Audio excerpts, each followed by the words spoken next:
Welcome to my channel एक classes में मैं आपका स्वागत करता हूं। बात करेंगे social science, political important question, Hindi में राजनीतिक। चैप्टर है संवाद, चैप्टर नंबर 2, क्लास 10th। चलते हैं नेक्स्ट स्लाइड पे। ये हमारे कोचिंग के रिजल्ट्स हैं। इससे चलते हैं नेक्स्ट स्लाइड पे। चैप्टर नंबर 2, संवाद। बात करें संवाद की। प्रश्न नंबर पहला 1 नंबर अंक वालों की बात करें। सत्ता का विकेंद्रीकरण किसे कहते हैं?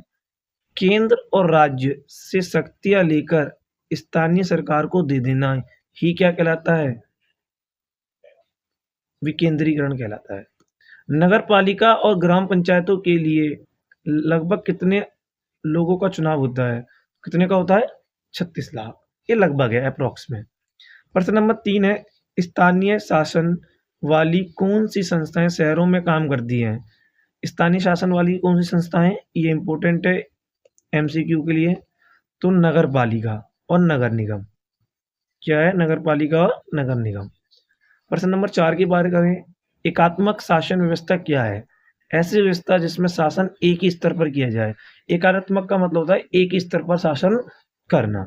5वां बात करें, बेल्जियम में किस प्रकार की सरकार है? जो हमने पिछला चैप्टर पढ़ा था, सत्ता में साझेदारी, उसमें जो बेल्जियम था उसमें किस प्रकार की सरकार थी? संघीय। ठीक है।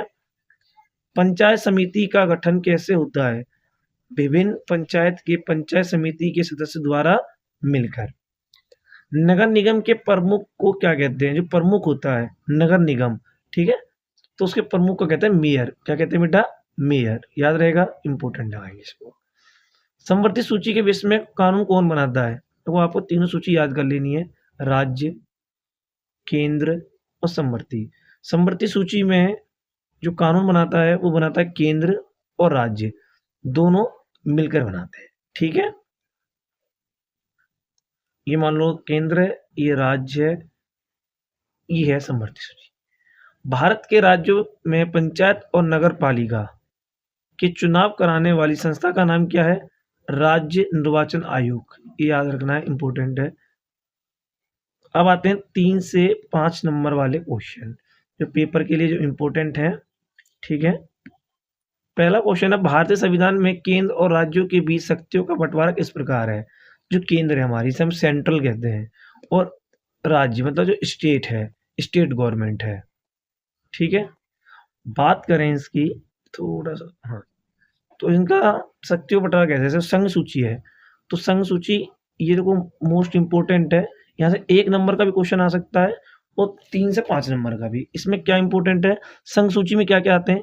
प्रतिरक्षा, विदेश, बैंकिंग, संचार, मुद्रा, मतलब कम्युनिकेशन, मनी, बैंकिंग, ये राष्ट्रीय महत्व के विषय है। राज्य सूची में क्या आते हैं? पुलिस, जैसे कोई राज्य है, यूपी है, तो यूपी की जो पुलिस है वो किसके अंदर में आएगी? जो यूपी की सरकार है उसके अंडर में आएगी राज्य सूची में। व्यापार, वाणिज्य, कृषि, सिंचाई, प्रांतीय प्रांतीय प्रांतीय महत्व के लिए विषय है। अपृष्ठ सॉरी समवर्ती सूची होती है बेटा जिसमें दोनों मिलकर सरकार, जैसे शिक्षा पर दोनों बनाएंगे, वन, मजदूर, संघ, विवाह, गोद लेना। ठीक है। और जो अधर में रह गए, अपशिष्ट शक्तियां रह गई, जो बची कुची रह गई, वे विषय जो ऊपर की 3 सूचियों में नहीं है तथा जिन पर कानून बनाने का अधिकार केंद्र सरकार है। अब जो इन सूची में नहीं आ पाई है या जुड़ नहीं पाई है, और या फिर इसके जो जैसे जिस दिन संविधान बना है इसके बाद अगर कोई जुड़ती है या कोई ऐड होती है तो उस पर जो कानून बनाएगी वो बनाएगी केंद्र सरकार। अब आते हैं स्थानीय सरकारों के महत्व का वर्णन कीजिए। जो स्थानीय सरकार है उनके सरकार के महत्व का वर्णन करा है। अनेक समस्याओं का निपटारा स्थानीय स्तर पर हो जाता है। जो अन्य समस्याओं का निपटारा है वो कहाँ हो जाता है? स्थानीय स्तर पर। लोगों को इस बात की जानकारी होती है कि पैसा कहाँ और कैसे खर्च करना है। ठीक है। स्थानीय स्तर पर लोगों का फैसला में सीधे भागीदार बनना संभव हो जाता है। सत्ता में अधिक से अधिक लोगों को भागीदार बनना और स्थानीय शासन सत्ता के विकेंद्रीकरण के अनुरूप है। बात करते हैं प्रश्न नंबर 3, भारत में संघीय व्यवस्था में बेल्जियम से मिलती-जुलती एक विशेषता और उससे अलग एक विशेषता को बताइए। एक मिलती-जुलती बतानी है, उससे अलग। तो भारत में बेल्जियम से मिलती-जुलती विशेषता ये है कि दोनों देशों में संपूर्ण देश के लिए एक संघ सरकार का गठन किया गया है। और अलग विशेषता ये है कि बेल्जियम की केंद्र सरकार की अनेक शक्तियाँ देश के 2 क्षेत्रीय सरकारों को कर दी गई थी। जो क्षेत्रीय सरकार थी ना, उनको कर दी गई थी। मान लो बेल्जियम था तो उनको 2 क्षेत्रीय सरकारों में बाँट दी गई। जबकि भारत में किसके पास पावर है सारी?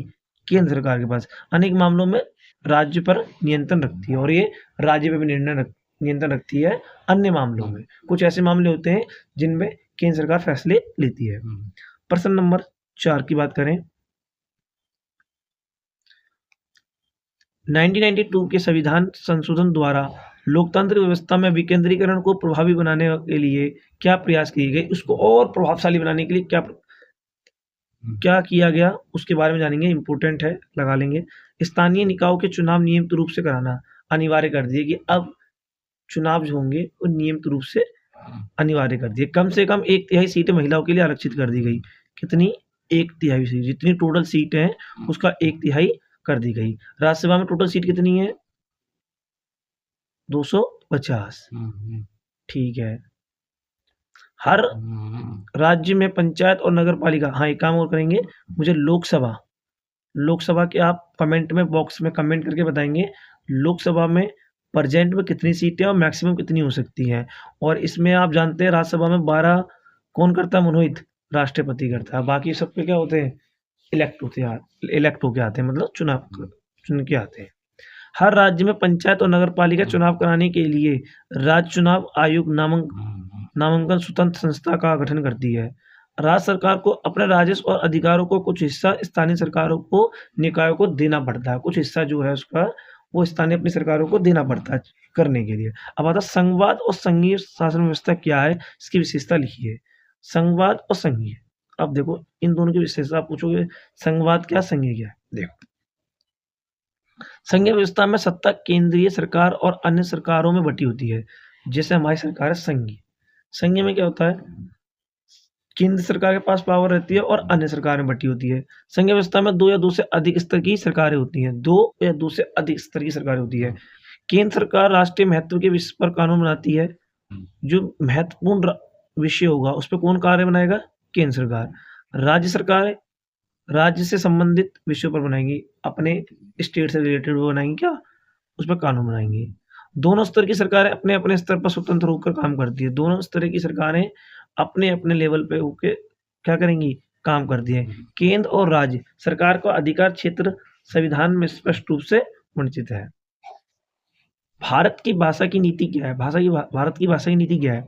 भारत में किसी एक भाषा को राष्ट्रभाषा का दर्जा नहीं दिया गया, क्योंकि अगर एक भाषा को दे दिया जाता तो हमारे भारत में अलग-अलग धर्म के लोग रहते हैं, हिंदू, मुस्लिम, सिख, ईसाई, तो फिर दंगे भड़क जाते। इसीलिए भारत में किसी एक भाषा को राष्ट्रभाषा का दर्जा ना देकर हिंदी और अन्य 21 भाषाओं को अनुसूचित भाषा में दर्ज किया गया है। टोटल 22 भाषाओं को उसमें टोटल दर्ज किया गया है। ठीक है। अंग्रेजी को राजकीय भाषा के रूप में मान्यता दे दी गई है। अंग्रेजी को राजकीय भाषा के रूप में मान्यता दे दी गई है। विशेषकर गैर हिंदी भाषा प्रदेश को देखते हुए सभी राज्यों की मुख्य भाषा को एक विशेष ख्याल रखा गया है। ठीक है, सभी भाषाओं को एक विशेष ख्याल रखा गया है। अब आते हैं 1992 से पूर्व विकेंद्रीकरण के स्वरूप का वर्णन कीजिए। सभी राज्यों में गांव के स्तर पर ग्राम पंचायत और शहर में न्यायपालिका की स्थापना की गई। स्थानीय संस्थाओं पर राज्य सरकार के अधीन रखी गई। स्थानीय संस्थाओं के चुनाव नियमित समय पर नहीं कराए जाते। आप देखे होंगे जो स्थानीय संस्था होती हैं, संस्थाएं, सरकारें बोल रहा था क्या मैं, सॉरी अगर बोल दिया हो, संस्थाओं के चुनाव नियमित समय पर नहीं कराए जाते। स्थानीय संस्थाओं के पास ना अपना अधिकार था और ना साधन। अब आते हैं एकात्मक संघात्मक सरकार के बीच में अंतर क्या है। ये भी आपका मोस्ट इम्पोर्टेंट रहेगा पेपर के लिए। ठीक है, जितने मैं बता रहा हूँ बेटा पढ़ के और याद करके जरूर जाएं। ठीक है, ये स्लाइड होगी, इसके बाद एक स्लाइड हो है। सुनिए, एकात्मक शासन व्यवस्था इसमें केंद्र सरकार शक्तिशाली होती है। कौन होती है? एकात्मक सरकार में केंद्र सरकार शक्तिशाली होती है। इसके अंतर्गत संविधान संशोधन केंद्र सरकार कर सकती है। जो संविधान में संशोधन होता है, चेंजेस होते हैं, वो कौन कर सकती है? केंद्र सरकार। शक्तियाँ एक जगह पर केंद्रित होती है, मतलब सारी शक्तियाँ आएंगी और एक जगह क्या हो जाएंगी? आके केंद्रित हो जाएंगी। इसमें एक ही नागरिकता होती है। एक ही क्या मिलती है इसमें? नागरिकता, सिटीजनशिप। केंद्र सरकार राज्यों से शक्तियां ले सकती है। केंद्र सरकार जो राज्य हैं उनसे शक्तियां क्या ले सकती है। संज्ञानात्मक शासन व्यवस्था क्या है? इसमें केंद्र सरकार की अपेक्षाकृत कमजोर होती है। इसमें केंद्र सरकार क्या होगी बेटा? कमजोर होगी। इसमें केंद्र सरकार अकेले संविधान संशोधन नहीं कर सकती। इसमें ये नहीं है कि केंद्र सरकार चाहे तो अकेले संविधान संशोधन नहीं। शक्तियां कई स्तरों पर विभाजित होती हैं, यहाँ डिवाइड ऐसे ऐसे बटी होती है शक्तियां। कई संघीय व्यवस्था वाले देशों को दोहरी नागरिकता मिल जाती है। कई कोई ऐसे देश हैं जिसमें क्या मिल जाती है? दोहरी नागरिकता होता है, डबल डबल। इस देश की भी मिल गई, मान लो इंडिया की भी, और उस देश की भी मिल गई, जो भी है, मान लो कुछ भी XYZ, मान लो XYZ, ठीक है। दोनों स्तर की सरकारें अपने अधिकार क्षेत्र में स्वतंत्र होती है, दोनों स्तर की सरकारें। अब आते हैं नेक्स्ट प्रश्न नंबर 9। केंद्र और राज्य के संबंध में आए बदलाव का वर्णन कीजिए। इन दोनों के में जो आए हैं बदलाव, उनको बदलाव का वर्णन कीजिए। विभिन्न राज्यों में क्षेत्रीय पार्टी की सरकार है। जैसे आपने देखो अलग अलग राज्य हैं, जैसे ये है विभिन्न राज्य हैं और इनमें अलग अलग पार्टी की सरकार है। गठबंधन सरकार में आने से केंद्र सरकार अपनी मनमानी नहीं कर सकती। गठबंधन की सरकार बन गई। अब जैसे हमारी जो बीजेपी सरकार है वो गठबंधन की सरकार है। अब सरकार चाहे तो मनमानी नहीं कर सकती, कोई कुछ पोर्शन दूसरी सरकार का है, जैसे बिहार जी के नीतीश जी का है, नायडू जी हैं, ठीक है, इन और मोदी जी, इन तीनों का मिलकर गठबंधन की सरकार है। तो एक जना उस पर डिसीजन नहीं ले सकता। केंद्रीय राजस्व में राज्यों को दी जाने वाली राशि में बढ़ोतरी, केंद्र राज्य तनाव में कमी, केंद्र राज्य संबंधों में सुधार, केंद्र राज्यों की योजनाओं में राज्यों के हितों का ख्याल। प्रश्न नंबर 10 की बात करें, पंचायत की मुख्य परेशानी का वर्णन कीजिए। पंचायत की मुख्य परेशानी का वर्णन क्या है? जागरूकता का अभाव है। पंचायत की जो मुख्य परेशानी आ रही है, लोग जागरूक नहीं है, धन का अभाव, अधिकारियों की मनमानी, जन सहभागिता में कमी, केंद्र और राज्य सरकार द्वारा समय पर वित्तीय सहायता उपलब्ध नहीं कराना। केंद्र और राज्य के द्वारा वित्तीय सहायता होता है बड़ा पैसे से रिलेटेड, फाइनेंस की उपलब्ध सहायता उपलब्ध नहीं। चुनाव नियमित रूप से नहीं होना, कभी हो गए कभी नहीं हुए, ये भी इसकी एक समस्या है। प्रश्न नंबर 11, भारत में संघीय व्यवस्था वाला देश है, इस तथ्य को साबित करने वाले मुख्य सिद्धांतों को लिखें। भारत में केंद्र और राज्य स्थानीय स्तर पर सरकारें हैं। केंद्र राज्य स्थानीय स्तर पर। भारत में एक लिखित व विकृत संविधान है, देखा होगा आपने, लचीला कठोर हमारा एक संविधान है। प्रत्येक स्तर की सरकारें, एक मिनट,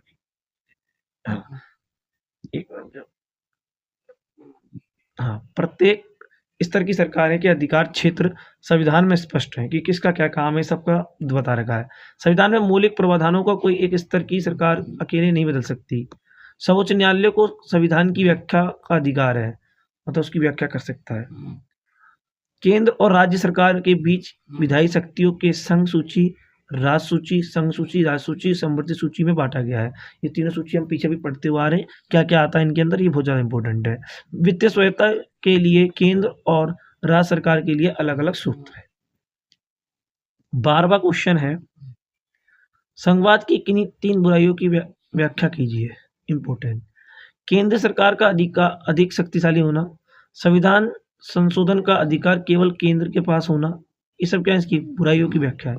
संसद को अधिक से अधिक होना, धन संबंधी अधिकारों का केंद्र के पास अधिक होना, और केंद्र सरकार का राज्य सरकार के मामले में अनावश्यक हस्तक्षेप। ये चैप्टर हो गया दी एंड। तो मिलते हैं हम नेक्स्ट वीडियो में चैप्टर नंबर 3 के साथ। अगर वीडियो अच्छी लगी हो तो वीडियो को लाइक, शेयर और सब्सक्राइब करेंगे, और कम से कम अपने एक फ्रेंड के साथ शेयर करेंगे। पेपर नज़दीक हैं तो जल्दी जल्दी रिवीजन कर लें और इन सारे क्वेश्चनों को तैयार कर लें। Thank you so much.